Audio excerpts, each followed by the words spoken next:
John looks like he's just a pretty standard blue-black deck. Got some solid. Oh, Solid. Tezzeret. He's playing Tezzeret. Oh, Tezzeret. I didn't even see that down there. Yeah, he's playing Tezzeret, not blue-black control. Interesting. Main deck Nihil Spell Bombs, Ratchet Bomb. 4 Ratchet Bomb. Despise main deck, which is an interesting choice. Don't see all the blue-black decks playing that. Yeah. But Yep, so Chris leads off with Island Swamp. John has Drowned Catacombs. Now, John isn't quite like a lot of Tezzeret decks where they go all in on an artifact strategy. His artifacts are Nihil Spellbomb, Ratchet Bomb, Batter Skull, Sword of Feast and Famine, Spell Sky, Windcoil, and Solemn, so no Sphere of the Suns or anything. Right, it's going to be really interesting to see how well he can utilize that Tezzeret. Because it seems like a good amount of the time he won't have an artifact to power up. So John plays Inkmob Nexus, Chris goes End Step, Think Twice, untaps Glacial Fortress, pass back. John draws a Solemn, gonna play land number 3 here. Looks like John has a couple mana leaks in hand, so expect this to be a little more drawn out of a game. So John casts Despise on Chris. He's a Revoke Existence, Oblivion Ring, Mana Leak, Think Twice, Negate, and another Glacial Fortress. So Chris is all set with his lands right now. He can cast every spell in his hand. And if you're John, I'm not sure what you take here. It really depends on your hand. Maybe the O-Ring to protect your Tezzeret, maybe the Negate to protect your Tezzeret. Except that was a Despise and not an Inquisition of Kozilek like I thought it was, so he whiffs on that rather. Yeah. Despise does not seem so good in this matchup. I was kind of surprised he left it in. 4, 5, 6, 7, 8, 9. There's only 10 targets. And a lot of them, I mean, you can trade 1 for 1, but, trading with, like, a Sun Titan out of a control deck isn't that exciting. Right. Because they have a lot of ways to go over the top late game. Exactly. I mean, when the turn comes where they want to cast a big spell, they're probably going to have that big spell. Oh, it looks like John missed his 4th land drop. Ooh. All right, so John's going to dissipate Chris's End Step, Think Twice. That's an interesting choice because now you're just letting Chris untap with potentially 5 mana. Maybe cast something like a Liliana of the Veil. And We'll see if Chris decides to Mana Leak back. also has a Negate in his hand, so he's well stocked on counters, and he does negate it. Yeah, because, I mean, you're trading that Negate for 2 mystery cards. Right. Now, depending on where you're on the game, that could be very good or very bad. I don't know if I would have countered there. I usually let them just counter my Think Twices, but if you think you're going to need the cards, I certainly can't blame Chris for doing so. Right. Now, Chris got a fully stocked hand, but he also misses his land drop. Nobody plays enough lands these days after Zendikar rotated. Especially with Think Twice in the format in your deck. Seriously, Right, so play more lands. Spellskite comes down for John. Another card that doesn't seem like it's going to do that much in this matchup. It can be targeted by O-Ring and Doomblade, and that's about it. Yeah, I wonder if he left them in just because he needs critical, massive artifacts for his Tezzeret. Probably. It doesn't have Defender. Despite having 0 power, no Defender. So it eats a Doomblade here. Yep. Oh, and here's the 5th land. Just slams it down. Slams it down, ships the turn. Yeah. Land 5, pass. And John also gets his land 4. All right. With now the he Tezzeret. could cast Tezzeret if he wanted to. I don't think we'll see that. He knows Chris's hand. He knows Chris has a mana leak. Throwing that in there when essentially you're just battling for lands doesn't seem smart. Yeah, you want to wait until you have a window to cast that Tezzeret and do something big. Though if he has 2, we might... Okay, so he runs it out there anyway. And I'm sure we'll see Chris counter this year. Chris even has a Snapcaster Mage to hit the mana leak. Yeah. Though maybe his plan will just be Snapcaster to harry that Tezzeret. We'll see. Oh, yeah, it comes into play. Wow. Chris taking a very unusual line here. Brett Erickson asks on Twitter if Chris VanMeter is wearing a wig. The answer is yes. He said on his Twitter account today things were going to get a little hairy, and this is what he meant. A little bit of the Halloween spirit. Yeah, let's hope we can get a little face shot of Chris here. Please flash it back. Just think twice. Yeah. Oh, there it is. Wow, I like it. I like the style. Yeah. Maybe I can borrow that one for Sunday. So Celestial Purge is why Chris didn't counter that, it looks like. Yeah, he just purges away that Tezzeret. Bam! And there's a Worm Coil, and that's going to be... I hear you like artifacts. John rips Liliana. And that deals with half of the Worm Coil, but that's not going to do it, I don't think. Yeah, I mean, if you play Liliana, you kill half the Worm Coil engine, and then you're still far behind of the 6 power tokens, and Chris has a bunch of cards in his hand. Right, one of which you know is a mana leak. So I'm not sure what his plan's going to be here. Tribute to Hunger is a good answer to Wormcoil if he boarded that one in. But nothing else in his deck efficiently deals with that. And there's Solemn Simulacrum, so John can ramp up to a 5th land. Yep, that's probably the best play he has because it doesn't give him tokens and it preserves his life total here.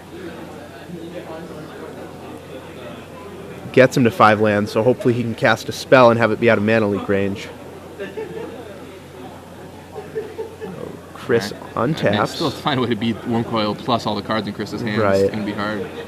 I think, is that a Revoke Existence peeking out in Chris's hands? I think it is. I think we saw that when he despised. Yeah. So, Chris also has a Ghost Quarter, which is going to make it tough to even chump block with that Inkmoth Nexus. Yeah, can't get any value there. Yeah, so, serves in with Wormcoil, John just throws that Solemn under the bus. Instantly blocks. Yep. Really happy he was given the opportunity. And now Chris has all his mana at his disposal, 7 lands in play, with a full grip, including Snapcaster, so he's confident in just saying go. I always love it when they're like, yeah, okay, I'll let you kill your Solemn. It's like, yes, Yep. finally get the opportunity to do this. Yep.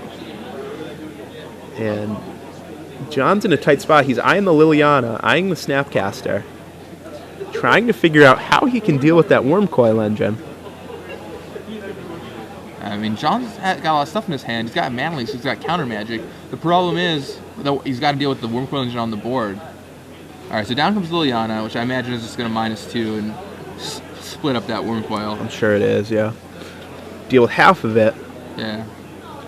And Chris has all the options in the world. He has a lot of ways to deal with that. We'll see what he chooses.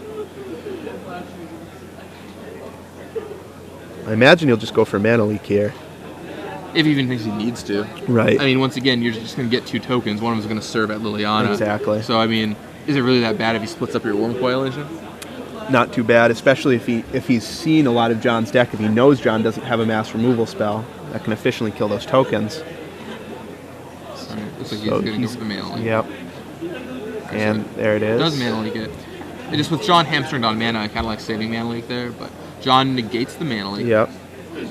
And now I imagine Chris will let this resolve. I don't think he'll use his Snapcaster to flash that back.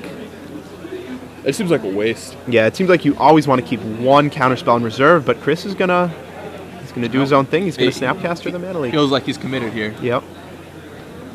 So flashes back negate on it for the counter war, and yeah, it does seem a little odd.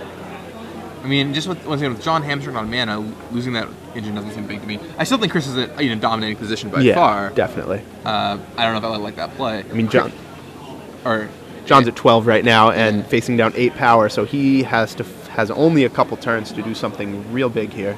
Draws Nihil Spellbomb, not quite what he was looking for. Oh, I bet you why Chris countered that is because John has Ratchet Bomb in his deck. He doesn't have it in his hand, but I'm sure he's seen it in the first 2 games. Ratchet Bomb efficiently kills those tokens. I guess even then you can still flashback. You're in a gate and hit the Ratchet Bomb. Yeah, right? true. Like, then you force him to spend his Ratchet Bomb. Alright, so Nihil Spellbomb. It's going to come down for... Oh. A turn late. Yeah. Turn late, a day short. Yeah. Alright, yeah, there's the Spellbomb. And we'll see what he does with it. If he pops it right away or if he just holds it. Alex Varno on Twitter asks if that's the Celestial Purge in Chris's graveyard. It is. And yeah, the answer is yes, it is. He purged away Tezzeret earlier. Let's see what we have here. And now he's... Looks like he's about to say go. Yeah, he says go. 1, 2, think twice. And I'm sure we'll see a flashback. Okay, so Snapcaster. Is he going to fight over think twice? That seems really strange. Wow, I don't like that at all. I guess if his plan was to just trump with that Snapcaster or trade with the other Snapcaster. I guess you get some value. Yeah, but that still seems... I'm not sure what John's plan is here. Yeah, I mean, I don't know how he gets himself out of the situation. Maybe that's what he's thinking. But. Right, he really just doesn't have any answers to that Wormcoil. He has his own Wormcoil to block, and that might be it. But in that case, I just want to crack the Nihil Spellbomb and draw a card. Right. Like, I really thought drawing that card was important for John here. Yeah, even just to hit a land for his 6th land for something like that Wormcoil. So exactly. Yeah, Snapcaster's trade. John's going to fall to 6. Now, I don't like that because he's still on a 1-turn clock. Yeah, it doesn't really change anything. And Chris just says go, content to let John make the first move here. like he has to do. Draws Dark Slick Shores for his 6th land. And here's where those Scars lands are a little awkward. Yeah, they're still really good though. Yeah. So I'd probably see John crack a Spellbomb here, because I don't think he has anything to really fight that Worm Coil. He has a Tezzeret in his hand, but that's just going to chump block. The old block. the old block from that Hell Spellbomb before damage cracking at your graveyard. The classic. But it doesn't look like that's what he's going to do here. Thing is, though, I'm not sure how he can stay alive otherwise. Spellbomb number 2 ships. So his plan is to chump block with that Nexus, I think. It's time in the round. But he has a Ghost Quarter on board. Yeah. So I'm not sure what he's going to do here. And are we missing a Snapcaster Mage in his hand or something to block? I think that's probably what it has to be, because he's just dead on board otherwise. Yeah, I mean, that Ghost Quarter for CVM. Either way, Chris could play the rest of this game blindfolded and still win. I'm sure it'll be wrapped up in a couple turns regardless here. Chris Gesser, Van Alchemy. Yep. Gonna dig to find.